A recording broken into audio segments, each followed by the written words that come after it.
Soda consumption is insanely high, with many people having a drink daily. In fact, the amount of sugars raised a concern that in 1963, the first diet soda was created. People could finally have soda without worrying about weight gain or other health downsides, or so they thought. To the normal person, the ingredient list on the back of a Coke can looks like it came out of a science experiment with crazy long names. It turns out that some of these names are secret aliases for sugar and bad chemicals that harm your body. Let's start with what's so bad about regular soda.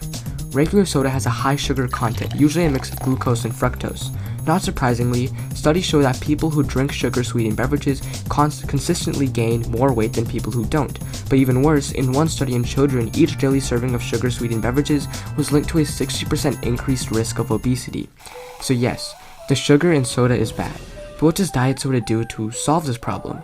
Diet soda's use of artificial sweeteners instead of natural ones allows it to stimulate the same sweet feeling while not providing any energy to the body, hence not giving you any carbs. But you can't see how much of these sweeteners they really put in your drink, which is why we need to take a closer look at the ingredients list. Let's look at the ingredients list. In normal Coke, the sweetener is high fructose corn syrup, which is a fancy alias of just saying glucose and fructose, natural sugars. In Diet Coke, it's aspartame, which is an artificial sugar, and in Coke Zero, it's actually two. It's acyl sulfame potassium and aspartame, which are artificial sugars as mentioned before. Okay, so the key takeaway is that normal sugars that we use in soda is replaced with artificial sweeteners in diet, and that's it. So are artificial sweeteners good for you? Well, the data is mixed. So far, the common consensus is that it's okay because it's approved by the FDA and other governmental sources, even though there are countless studies which are saying otherwise. But something many people don't talk about is artificial sweeteners' effects on our habits. This is proven.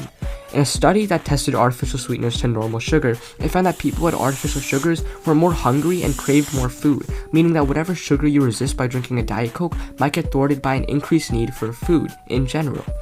It is also suspected that these artificial sweeteners hurt the gut microbiome, but the data is inconclusive, which is actually a lot of the different health side effects that artificial sweeteners have. Most of them end up being inconclusive, and it's surprising that we know so little about what these chemicals can do to us.